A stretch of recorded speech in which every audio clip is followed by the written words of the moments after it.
साथियों, क्या आप बता सकते हैं कि अमृत बाजार पत्रिका किसने शुरू की थी? या फिर न्यू इंडिया और कॉमनवेल्थ पत्रिका किसने शुरू की थी?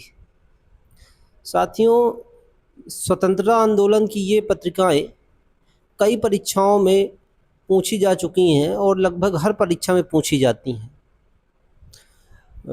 तो आइए स्वतंत्रता आंदोलन की इन पत्रिकाओं को अगले कुछ मिनटों में समझते हैं और याद करने का प्रयास करते हैं। देखते हैं कि कौन सी पत्रिका किसने चालू की थी, किसने शुरू की थी। तो इस सफ़र में सबसे पहली पत्रिका है अभ्युदय लीडर और हिंदुस्तान। अभ्युदय लीडर हिंदुस्तान ये पत्रिकाएं हैं मदन मोहन मालवीय जी की। मदन मोहन मालवीय वही अपने बनारस हिंदू विश्वविद्यालय वाले, BHU वाले। ये इनकी पत्रिकाएं हैं, तीनों पत्रिकाएं इन्हीं की हैं। इसके बाद आती हैं इंडियन मिरर और वाम बोधनी।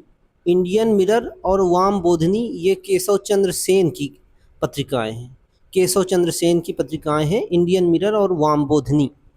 इसके बाद इंडिपेंडेंट। इंडिपेंडेंट जो है ये पंडित मोतीलाल नेहरू की है, जो जवाहरलाल नेहरू के पिताजी थे। और इसके बाद काल काल नामक पत्रिका है। काल पत्रिका परांजपे ने शुरू की थी, परांजपे ने।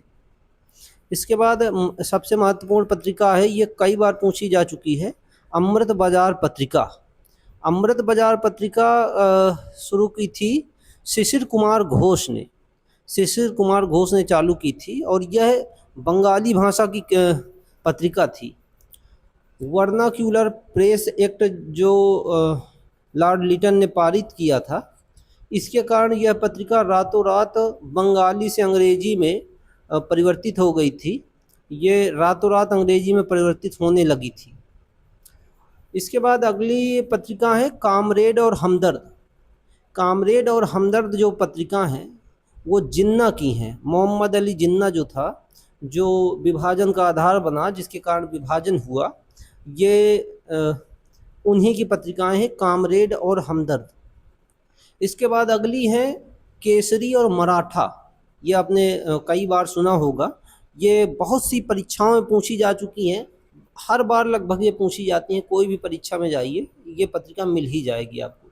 केसरी और मराठा, तो ये बाल गंगाधर तिलक की पत्रिकाएं हैं। एक अंग्रेजी में थी और एक मराठी में थी। इसके बाद देखते हैं कर्मयोगी और युगांतर। कर्मयोगी, युगांतर, ये दोनों अरविंद घोष की पत्रिकाएं हैं। अरविंद घोष बहुत प्रकांड विद्वान थे और इन्हीं के माध्यम से अपने विचार समाज में रखते थे। ये बहुत बड़े क्रांतिकारी भी थे, कुछ दिन ये जेल में भी रहे। इसके बाद अगली पत्रिका है नेशन। नेशन आपने नाम सुना होगा गोपाल कृष्ण गोखले का, जो महात्मा गांधी के राजनीतिक गुरु भी थे। गोपाल कृष्ण गोखले जी ने नेशन नाम की पत्रिका प्रारंभ की थी और ये उन्हीं की पत्रिका थी। इसके बाद अगली पत्रिका है बंगाली और a nation in making. Bengali और ए नेशन इन मेकिंग जो है ये सुरेंद्र नाथ बनर्जी जी की पत्रिका है। सुरेंद्र नाथ बनर्जी, बंगाली और ए नेशन इन मेकिंग। इसके बाद देखते हैं अगली भवानी मंदिर। ये बहुत महत्वपूर्ण पत्रिका है भवानी मंदिर। ये कई बार पूछी गई है परीक्षाओं में, विभिन्न परीक्षाओं में कई बार पूछी गई है।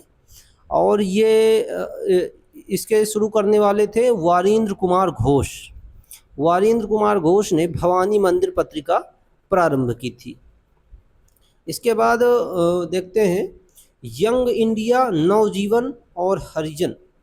यंग इंडिया, नवजीवन और हरिजन, ये पत्रिकाएं तो आप जानते होंगे, महात्मा गांधी की कविताएं, ये पत्रिकाएं हैं, गांधी जी की पत्रिकाएं हैं। इसके बाद देखिए संवाद कौमुदी। संवाद कौमुदी जो है ये राजा राम मोहन की पत्रिका है, राजा राम मोहन राय की पत्रिका है। और सती प्रथा का विरोध जो इन्होंने किया था ना, राजा राम मोहन राय ने, तो इसी पत्रिका के माध्यम से किया था। और इसी पत्रिका के माध्यम से इन्होंने अपने विचारों को समाज तक पहुंचाया था, जिससे सती प्रथा प्रतिबंधित हो गई थी भारत में। इसके बाद देखते हैं सोम प्रकाश। सोम प्रकाश एक पत्रिका है, ये द्वारिकानाथ विद्याभूषण जी ने इसको शुरू किया था, सोम प्रकाश को। और कई बार सोम प्रकाश का नाम जुड़ता है ईश्वर चंद्र विद्यासागर जी से। तो ईश्वर चंद्र विद्यासागर जी जो थे, तो वो इस पत्रिका के संपादक रहे हैं कुछ समय तक, और बहुत विख्यात व्यक्ति थे, ये बहुत विद्वान व्यक्ति थे। तो इन्हीं के नाम पर कभी कभी ये पत्रिका का नाम आ जाता है। ईश्वर चंद्र विद्यासागर जी के नाम पर सोम प्रकाश का नाम आ जाता है। इसके बाद देखते हैं, अगली है न्यू इंडिया और कॉमनवेल्थ। न्यू इंडिया और कॉमनवेल्थ ये एनी बेसेंट जी की पत्रिका है। इन्हीं के माध्यम से इन्होंने अपने विचार यहाँ फैलाए थे। इनका उपनाम माता वसंत भी है। भारत में इन्हें माता वसंत के नाम से भी जाना जाता है। इसके बाद अगली है India divided. India divided doctor Rajendra Prasad ji की ये पत्रिका है। इसके माध्यम से इन्होंने अपने विचार रखे समाज में। इसके बाद अल हिलाल। अल हिलाल ये अबुल कलाम आज़ाद की ये पत्रिका थी, अल हिलाल।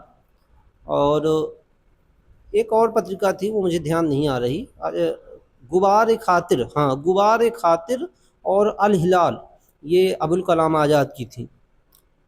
और इसके बाद अगली है द रिवोल्यूशनरी। द रिवोल्यूशनरी ये पत्रिका सचिन नाथ सान्याल की है। सचिन नाथ सान्याल ने द रिवोल्यूशनरी नाम की पत्रिका का प्रकाशन किया था, शुरू की थी।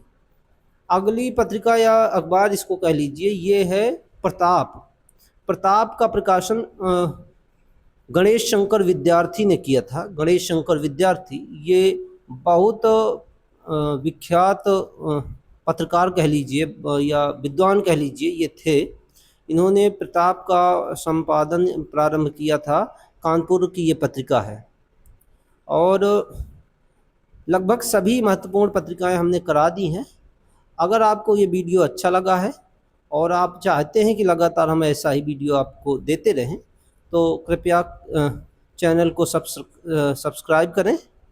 और हम लगातार आपको शॉर्ट्स और वीडियो के माध्यम से गुणवत्तापूर्ण तथ्य आपको देते रहेंगे। वीडियो में बने रहने के लिए आपका धन्यवाद।